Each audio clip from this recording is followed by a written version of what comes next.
Hello there, one and all. Welcome to Slapendipity, Hobos of Happy Slappy Town. I am Eric, who you may call Eric, and with me is Gibby, who you may call Devon.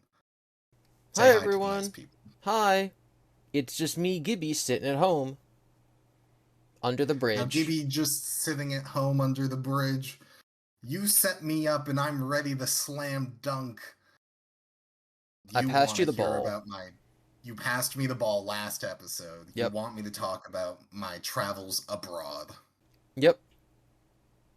I don't believe you. Here's the ball. Take it. Bounce pass. So here's what happened. Boing. Ooh, that was a good floor D- pass. I forget what they call it. There's chest pass and then bounce pass. So we went to Japan, and that was really cool, and that definitely didn't take us like 2 months to tell the whole story of it all. We came back, and I think a week of being back, my brother was like, I have work that requires me to go international, to France even. And I was like, whoa, that's crazy. It would also be crazy if, I don't know, you got to bring someone. And he was like, well, my coworkers are bringing their, like, wives and husbands and whoever else. So, yeah, I was thinking of bringing some random boy with me. And I was like, I'm a random boy. Yeah, one of his disciples, right? Disciples? Disciples. Jesus, your brother, yeah. I've disciple. Disciple. I don't. I'm saying it I don't right. know I if think this is. Discord's getting in the way.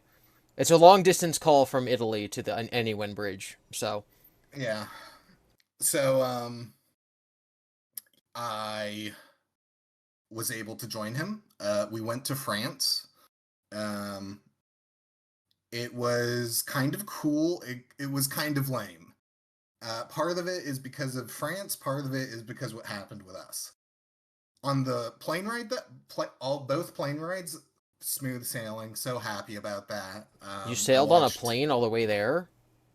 Yeah, you don't. No, I usually fly on them. Oh no, yeah. They got these new ones with wind sails for the extra headwind. Incredible. I watched Disco's Revenge, which was like a documentary about how disco was born, lived, died, and is coming back. Um, I watched The Wild Robot and Flow. One of those movies might be from when we were in Japan. I forget. Um, and then they have games on the flights now. So I found a game called Mini Metro where you like engineer public transportation and like how do you best connect train routes and line them up to get pedestrians to where they need to go. Super cool. And it's just dots and lines basically. There's no like real graphics or anything. It's a plain game. Super cool though, and I planned on going to sleep, and I think I played the game for like 6 hours. Oh Um, my. so that was my flights to and from. France itself was fine. Hot take, only fine. The air quality was garbage. And I knew the stereotype of France, right? Like, oh, haha, everyone smokes, they talk funny and whatever. And I They was like, well, talk funny. surely. They speak French there. Oui, oui. And I Je was like, suis sure. un clown. Un mime. Yeah, Teehee. Clown man. LOL. And I was like, well, surely this is just a stereotype. And obviously, to an extent, stereotypes are based off the truth, but they also get like blown out of proportion. So many people smoked. The air quality was garbage. I felt like I got secondhand smoke just from being outside. because it just everyone smoked constantly. And I was just breathing it all in. So I did not care for that. They have fun public transportation though. They have like rail cars, Boo. what I would call a tram. I'm not entirely sure if that's accurate. And it's basically just subways or the metro just above ground, so you actually get to see the city and the view, and it's really cool.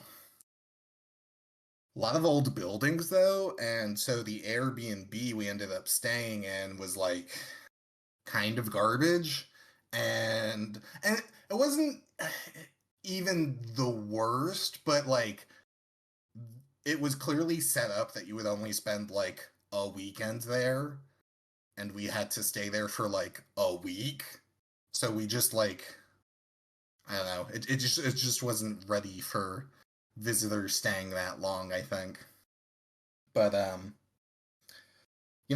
was there just for the funs and the memes. My brother actually had to work, and Every day but I was like, Sunday, am I okay. right, fellas?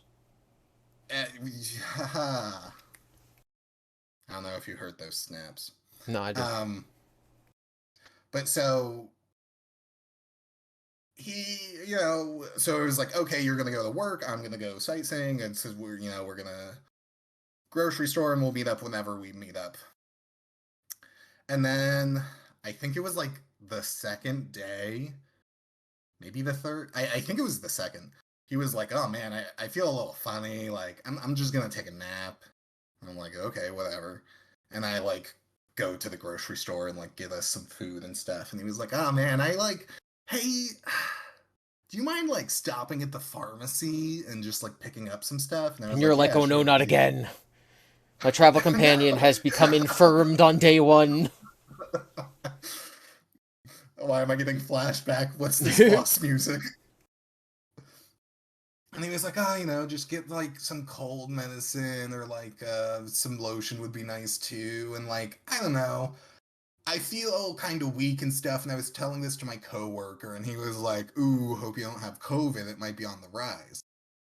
And I was like, oh, well, I actually saw like a sign on one of the pharmacies. I do appreciate their pharmacies.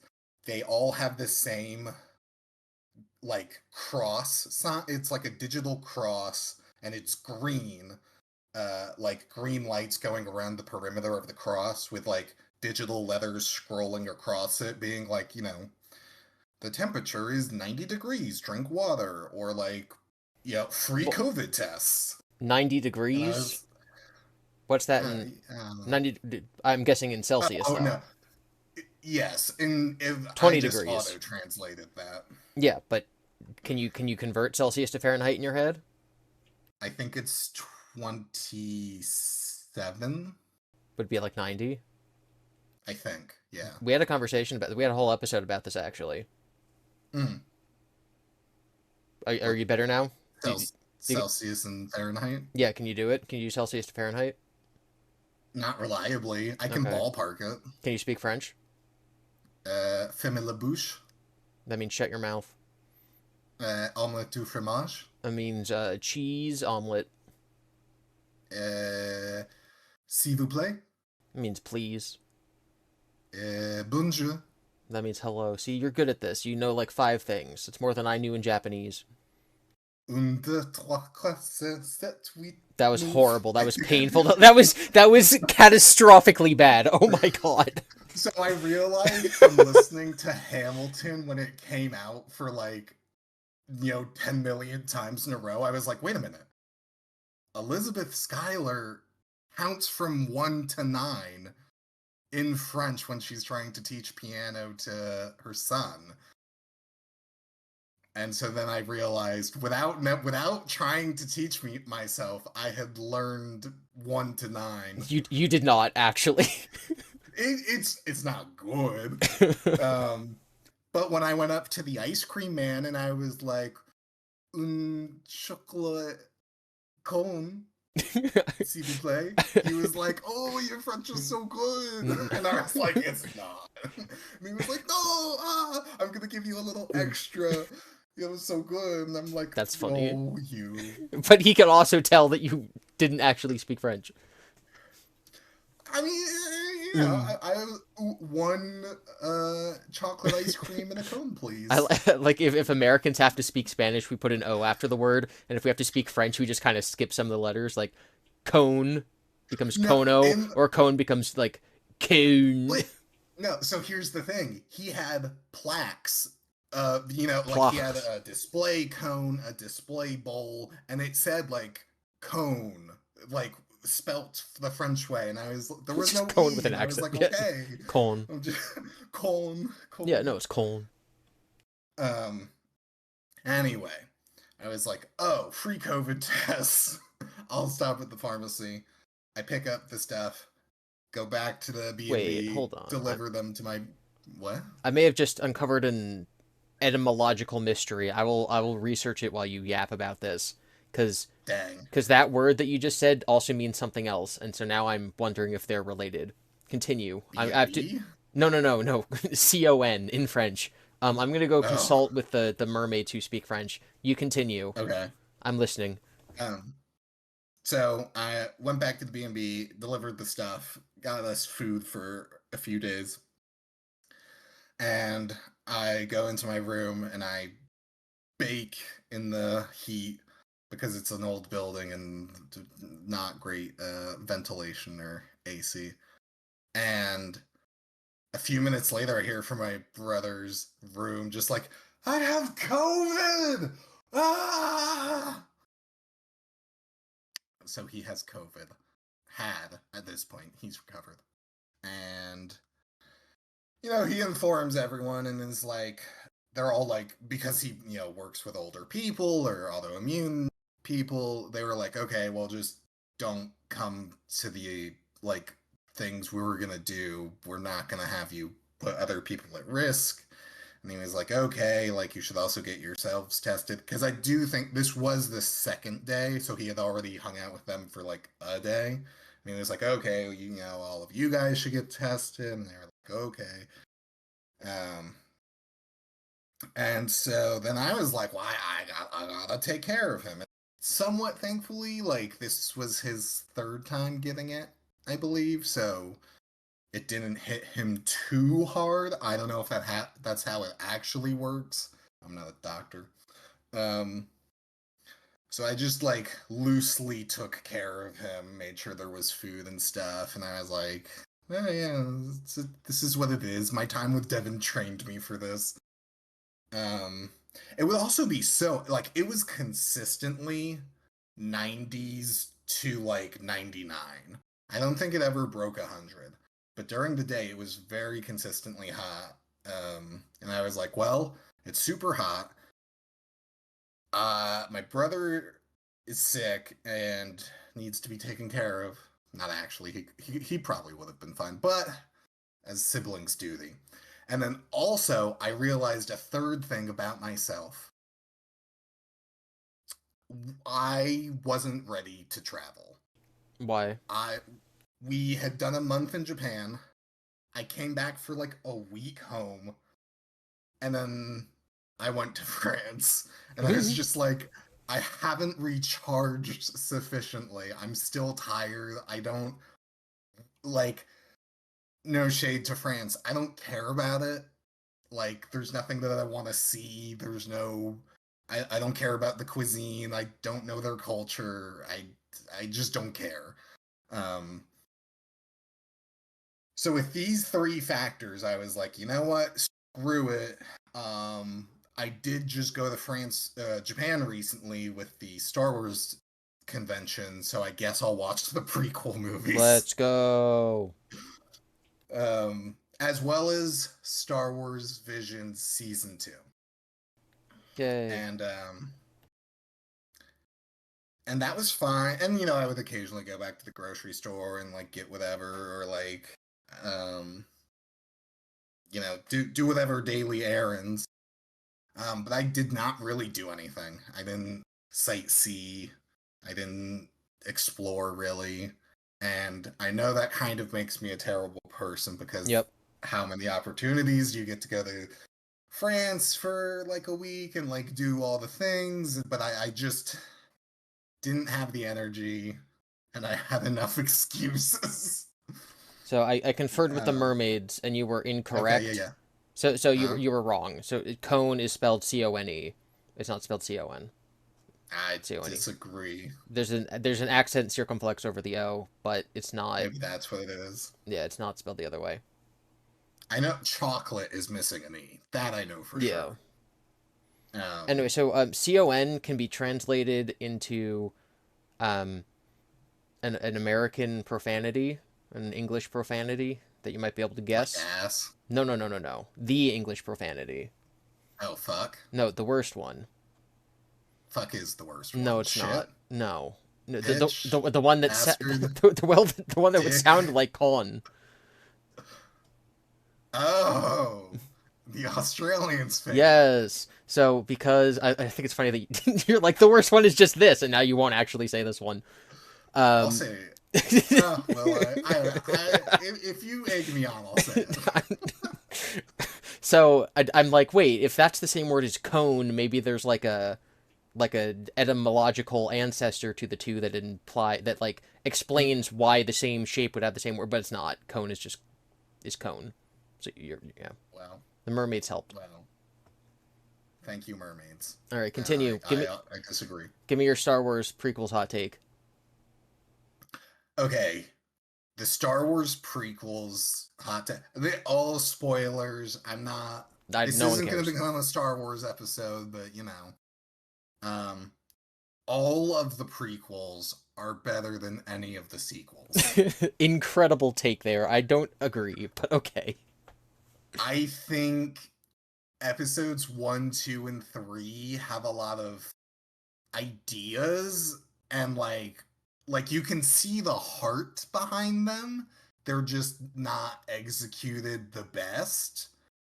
And the 7, 8, and 9 are just so like I don't know, they feel just kind of bland and a little soulless. And I do think they worked on that. Regardless, I just I think the prequels were just more fun, and that's what I care about. Because I'm also not a huge Star Wars. I'm not like, oh, the lore and well, 8 is actually amazing because Luke shows up. I don't know. I don't care about that. Um, I think my ranking for the prequels, just between themselves, is 2 is the best, 3 is middle, Mhm. 1st is worst. Mhm. Which I think that's also a hot take. Yes. I know a lot of people hate 2. So I personally, I do think that episodes 8 and 9 are better than the Phantom Menace. I think the Phantom Menace is bad. Um, I love episode 2. I think it's an incredible movie. I think it's an incredible Star Wars movie. I love basically everything about it. A lot of people think it's the worst one. They're wrong. I enjoy it more than episode 3, but I see why episode 3 is a better, more art. I say it this way, right? Episode 2 is a better normal movie, whereas episode 3 is like a masterpiece. But for that reason, it is sort of like flawed, if that makes sense. I It's don't know not if it's it not a does. popcorn movie. Okay. Sure, If 2 is better as a movie, as yes, movie's sake. 3 is better as like the conclusion of a trilogy to a story. if 2 is like a Renaissance painting, 3 is a Picasso. Mm. Okay. I can understand that at least. Yeah, but no, Attack of the I Clones is think a great movie. Love it. Everything about it. um I will preemptively defend myself. I think the I think 2 is kind of hilarious. And I can see why people would hate it because of that, but also like half of the movie being Anakin and Padme failing to flirt, but then succeeding anyway. Yes. And the other half being Obi-Wan just doing some bullshit was like, it made for fun juxtapositions, but then I think it's also, they're just fun scenes on their own. Like, Obi-Wan investigating the clones and like going on that water planet with the tall aliens. I was like, wow, this is an incredible like couple scenes here that we get to like see this completely new, unique planet. And then there's this like whole espionage spy-esque thing of like some mysterious Jedi ordered a army of clones. Who's that? And oh, there's Boba Fett, but not really, but kind of. And then you have Padme being like, wow, your eyes are so beautiful. I'd love to get tangled in your hair. And Anakin responds with, is a dictatorship good? And like, that's just, I know that's so dumb, but it's also just so funny to be like, boy, you don't know how to flirt at all. It's so, and it's, it's so dumb.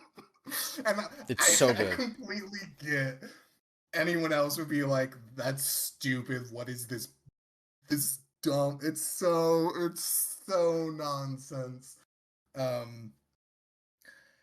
I think also the context of just like, you know, if you like zoom out and get a little meta of like, well, if you had a what a 4-year, no, how old was Anakin in episode 1? 9? 10. If you had a 10-year-old boy and he was like grew up as an orphan in or not an orphan, a slave, and then he got enlisted into a religious cult, of course he doesn't know how to talk to women. Yes.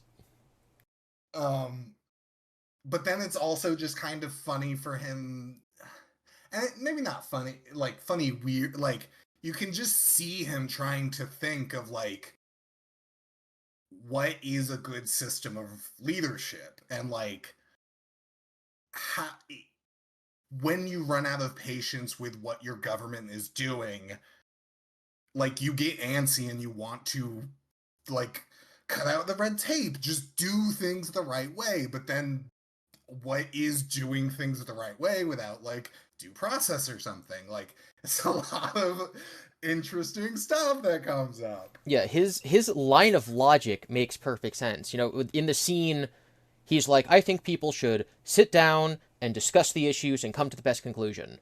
And she goes, that is how that works. Yeah. And he's like, good. And she's like, yeah, but they don't always agree. And his line is, someone should make them agree. And she's like, well, that sounds like a dictatorship to me. And it's like, yeah, it makes sense, especially since we also know that like he's talking to Palpatine, who's the Chancellor. And Palpatine keeps telling him like, hey, you know, the reason that things suck so much is because a lot of the senators, you know, don't really care about their homeworlds and they just want to get reelected. Or for some reason, we give banking corporations equal representation in the Senate as we do planets. And so by letting them have a vote, they're just doing it for money. So, you know, these people aren't being noble and doing what the people want. They're doing it for their own interests. And he's like, yeah, that should stop. We should have a better system. We should have, you know, a philosopher king in there to make sure that people are doing the right thing. And, you know, Padme says, who would force them? You? And he's like, no. Yeah, maybe. Cut to, you know, 30 or 24, cut to 5 years later, Darth Vader cutting off people's heads. Well, you know, they had it coming. Yeah, no, it made for some interesting film. Also, people hate on Jar Jar, and not that I want to be a Jar Jar defender. But I think people forget, like they just have the memories of Jar Jar. Because as someone who just watched it, he was in the trilogy for all 10 minutes. He was in Phantom Menace a bit more, but yeah. He was in the Phantom Menace a bit more, but like he really doesn't do that much. And I mean, he does a lot of things for Palpatine and whatever, but like in terms of like being a constant present force throughout the trilogy, he's like not there a ton. which based on how people talked about him, I was like, oh, big player. He's as big as Obi-Wan or something. And it's like, no, not even close. Correct. I think what they did to Padme is also a shame, because in episode 1, she's like so smart. She uses a body double. I think in episode 2, she like gets into the fights with the boys when they all get captured. And then episode 3, she just stands there wistfully looking out. Which, I mean, she is pregnant, but I don't know. She could do something, but Yes, it's I also agree. like They take away a lot of her action hero-ness and a lot of her, sort of decision making in the story for episode 3. And I do. It's not that I think, oh, there should have been more scenes where Padme does stuff. It's just that I think that they cut it for time because there are deleted scenes. I don't know if you watch them, but there's deleted scenes of her beginning the formation of the rebellion. So she's in her office with Bail Organa, who's the guy who ends up adopting Leia, and then with Mon Mothma, who they recast to be in this movie. She's from the original trilogy. She's the leader of the rebellion. So they recast her with an actress named Genevieve O'Reilly. And so the three of them are in an office like, guys, we're not like separatists, but we don't like the way the Republic is going. So like maybe we should form like a coalition of senators to like hope that Palpatine gets rid of his emergency powers when the war is over. And then they literally end up becoming the rebellion.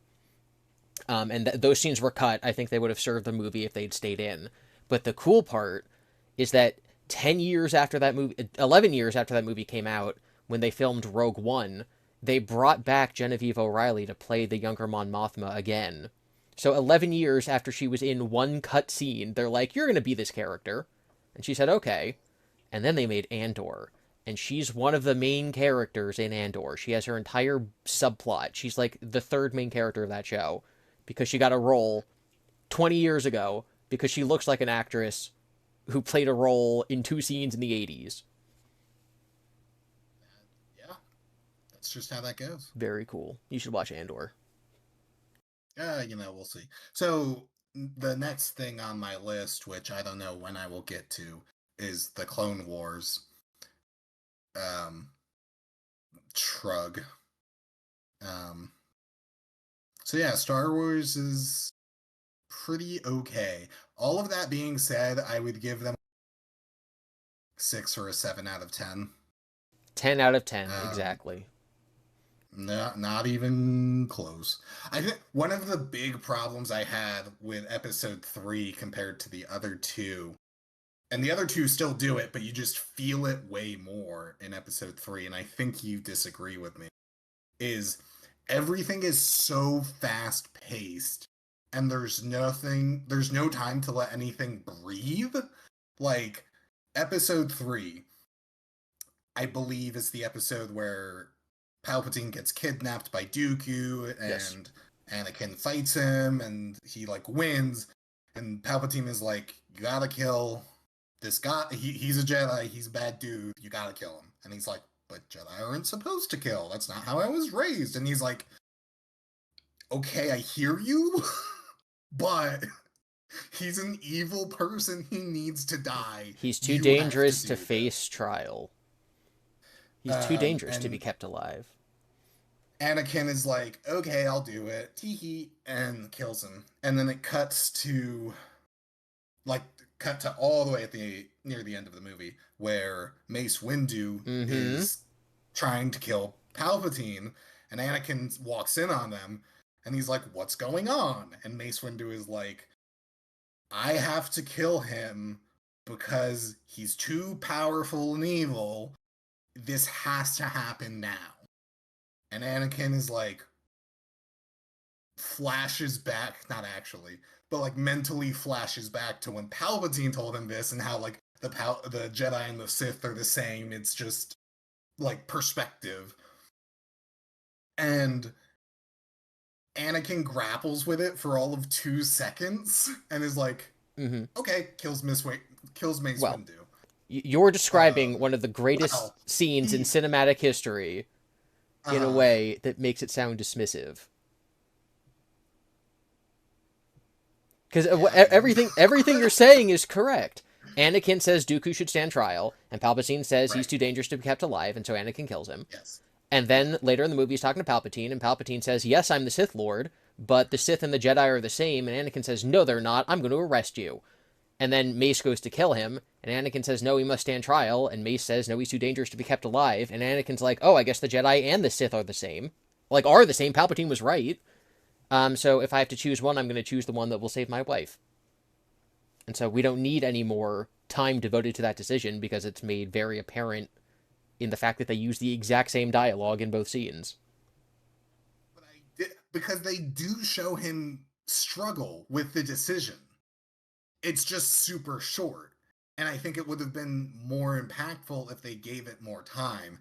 It is in like the middle of a battle, and like Palpatine has like stun locked himself with lightning because Mace Windu is reflecting it. So I get there's like, you can't spend a whole minute on Anakin being like, oh, I do, but like you could make it 10 seconds. You could watch his face change with emotion as he grapples with the decision to getting the resolve that he has to do what he needs to do. I But they don't. could not disagree more. I think the fact that it's a split-second decision is what makes it so impactful. Mace raises his lightsaber to deal the killing blow. Anakin says no and chops off his hand. And then Palpatine kills Mace. Because Anakin doesn't kill Mace. He doesn't mean to. Yeah. He makes the split-second disarming decision. And then right after he dies, Anakin sits down, and he puts his head in his hands and goes, what have I done? Yeah.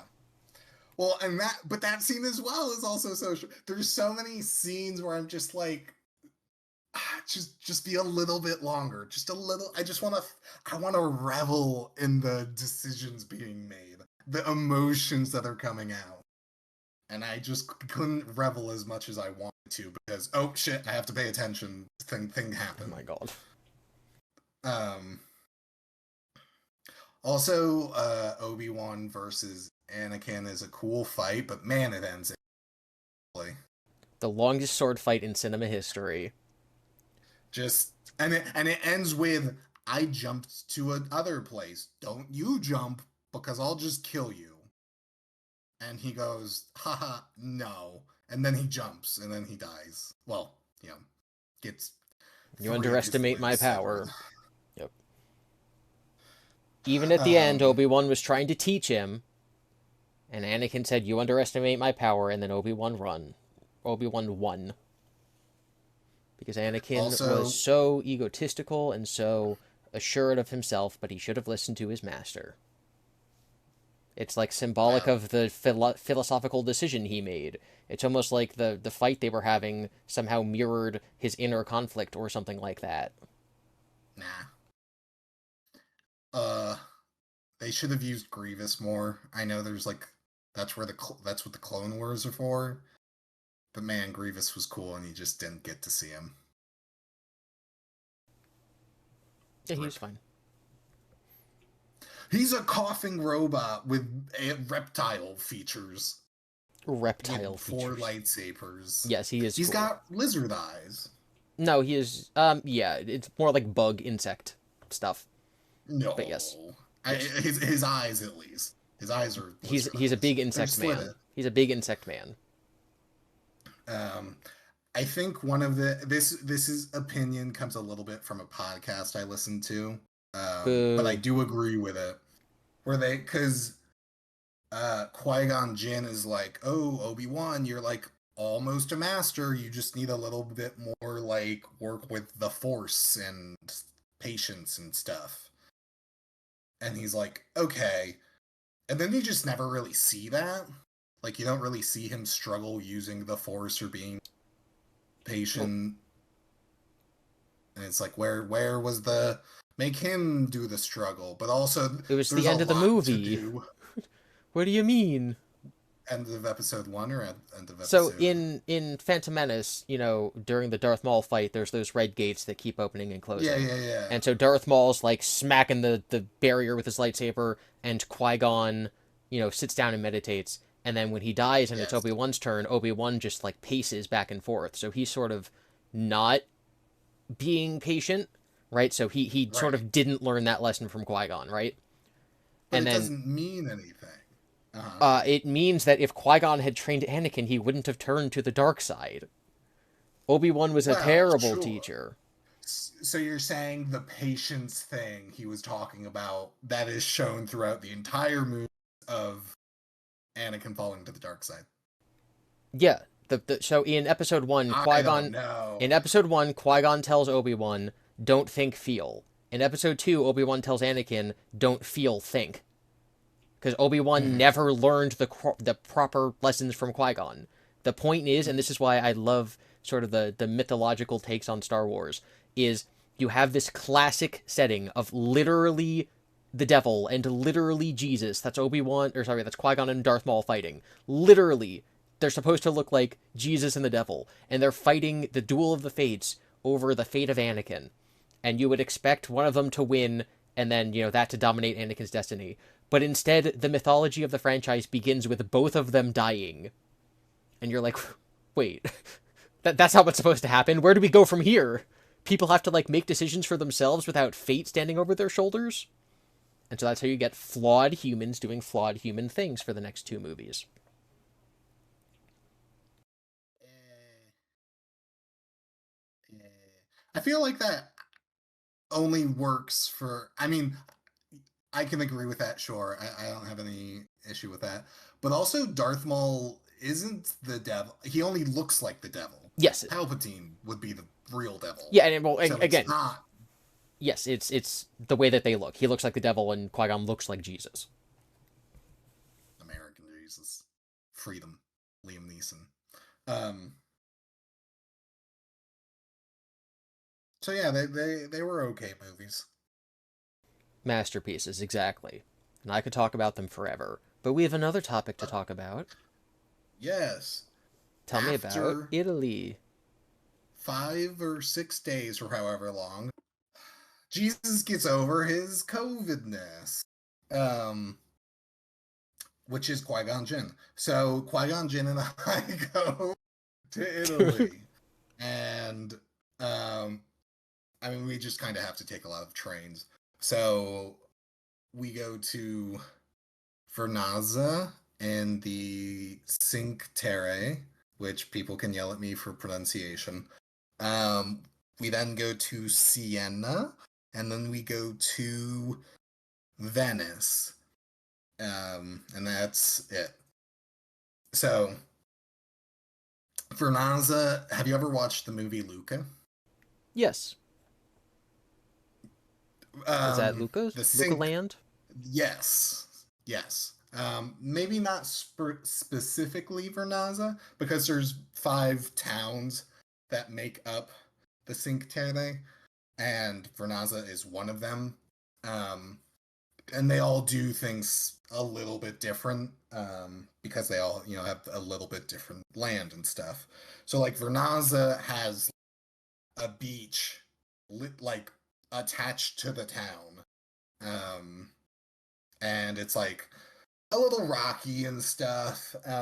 But so there's a big fishing community. It's also kind of like a touristy place because tourism.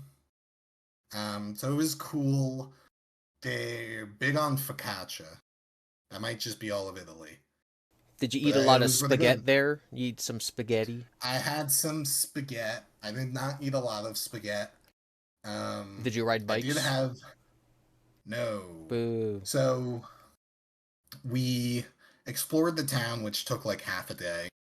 It's very small, and we then like just kind of like got some food, walked around. Um, Ended our day. We spent our day in like the sixth town in the Cinque Terre. It's like an unofficial town connected to it because it's like follows the like it's also on the coast of Italy, but it just didn't get to join the club. Um, but we went to a grotto that was Lord Byron's favorite place to hang out. Lord Byron being a famous man from back in the day, he was friends with Marie Shelley. Wait. who Mary the Shelley lady who Frankenstein. Mary Shelley Frankenstein. Like I don't know if you know the story, but like she and a bunch of her friends had like a writing. Yeah, They writing like got club. together one night and they were like, write books, Yep. And and then a Cyberman that's how came from Frankenstein was outside, and he born. comes inside, and he's like, "I'm gonna shoot you or whatever." And the doctor has to be like, "No, you go to the future now." And then they fight, and then it turns out that that Cyberman, who's like only half Cyberman, is really important to the fact that the Flux is coming. Yeah, okay. I don't know what you're on about.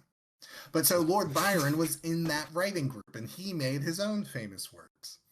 Um, so we explored that place a little bit. We went back to Vernaza, just kind of vibed and hung out. We only stayed at like each place for like 2 or 3 days, just because there only so much time and stuff. So it was really cool. I ate chicken nuggets, which I know sounds childish and whatever, but also it was some of the best chicken nuggets I've ever had. It was like just so crisp and packed with meat, and I know you don't like that part, but it was so good. Sure. Um, but I had like focaccia pizza, spaghetti. Um, I forget what I had for breakfast and lunch. I had gelato. I had so much gelato. It is so good. I'll take your word for it. You could, well, No, I can't. What do you think? What do you think the "ja" in gelato stands for? eggs. No, it's gelatin. No, Yes.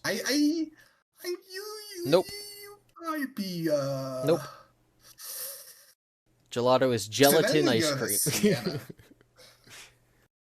Siena is a cool place. I was there as an itty bitty babe. It is a walled city, and each like there are 17 like neighborhood in this city. Each one is owned by a contrada, which is just like a imagine a sports team. So there's the Palio, which is a big racing event. Every team gets their own horse, and they like go into the town Horse. square.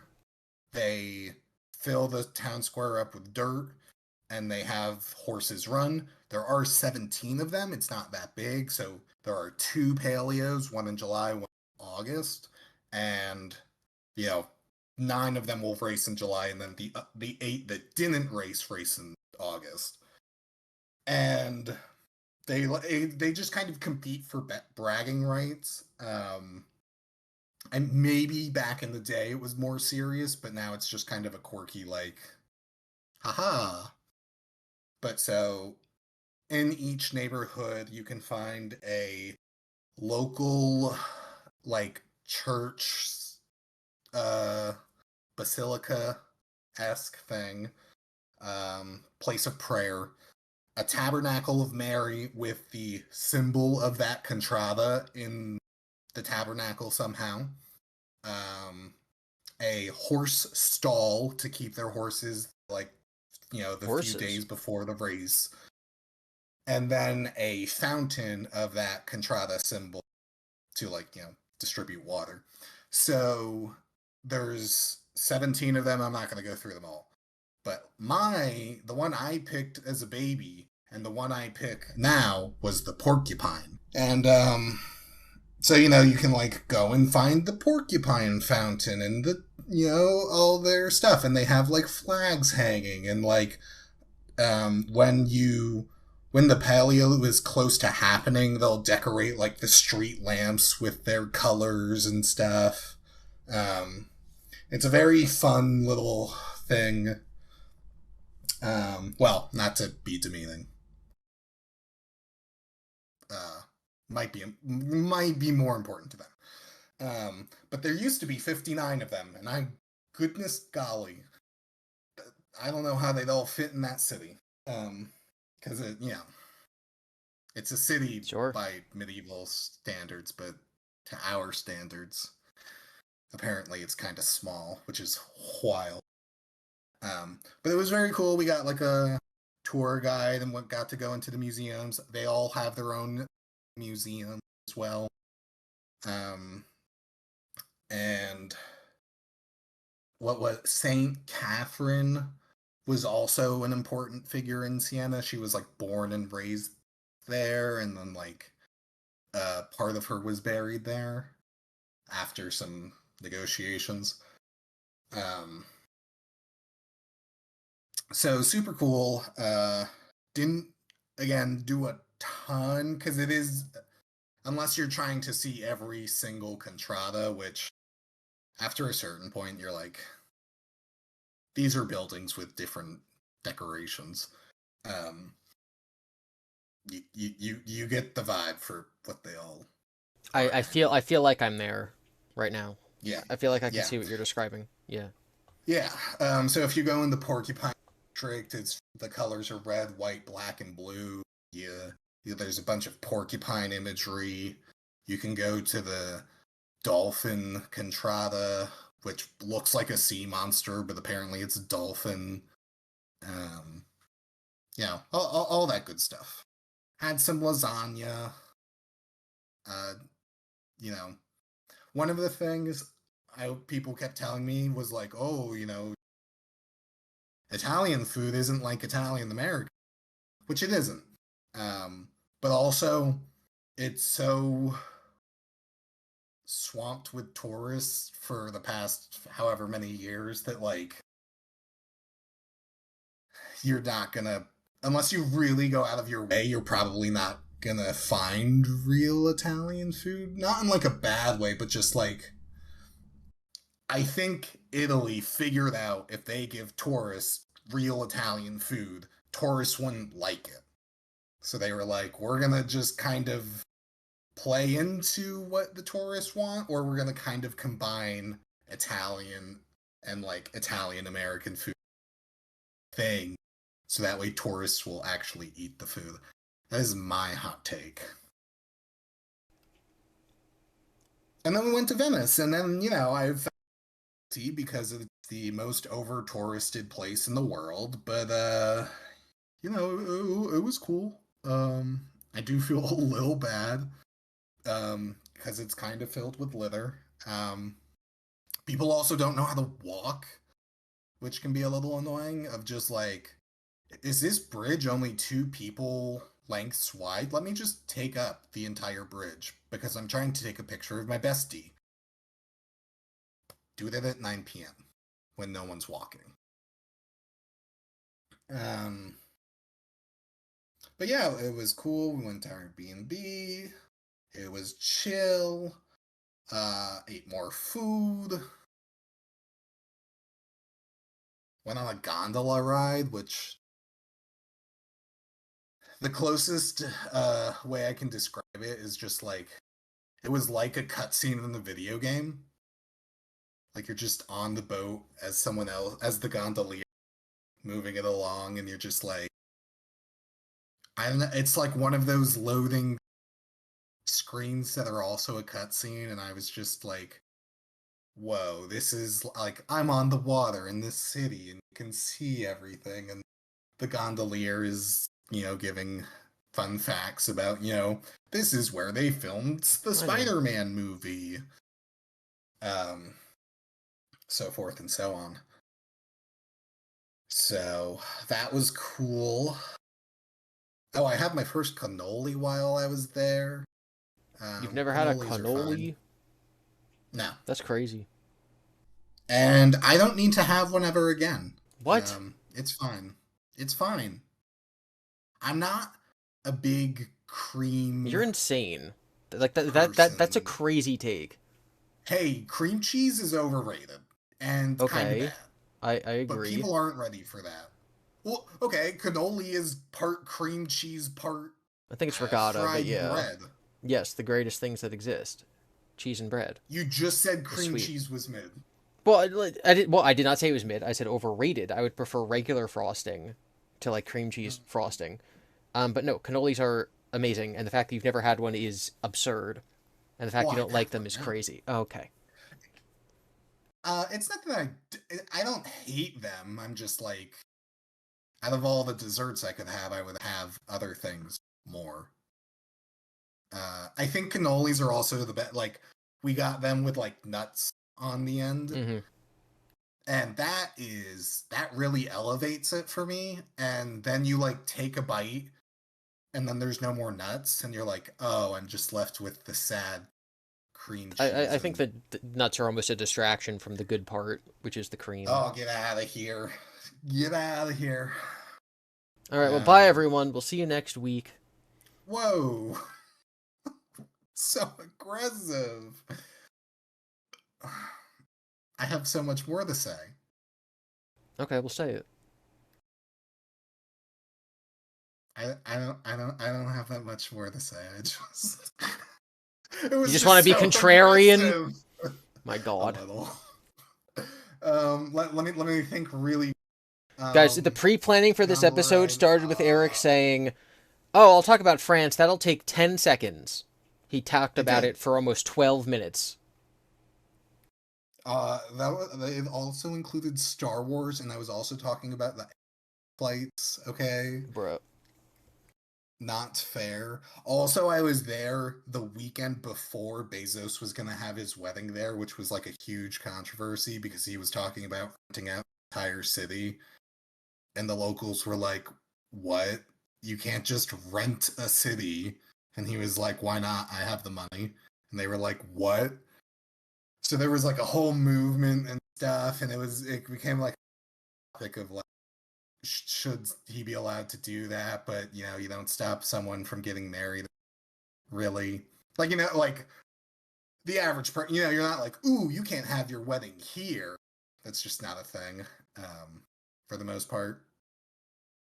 And the average person was like, I feel like I'm digging myself a hole. So anyway, he ended up feeling so pressured that he moved his wedding still in Venice, but into a much different part, and people still were like, yeah, about it. Uh,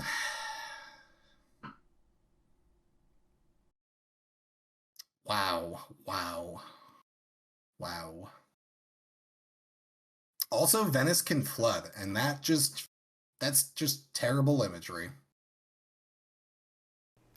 Imagine you go to flush your toilet, but because it's a few feet higher and your Oh, neighbor, that's horrible.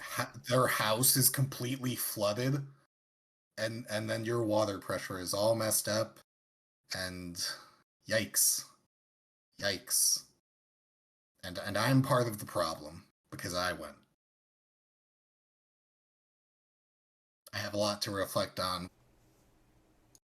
Well, goodbye, everybody. Bye, everyone. As we learned from Eric's story, eat your cannolis before they hatch. Wait.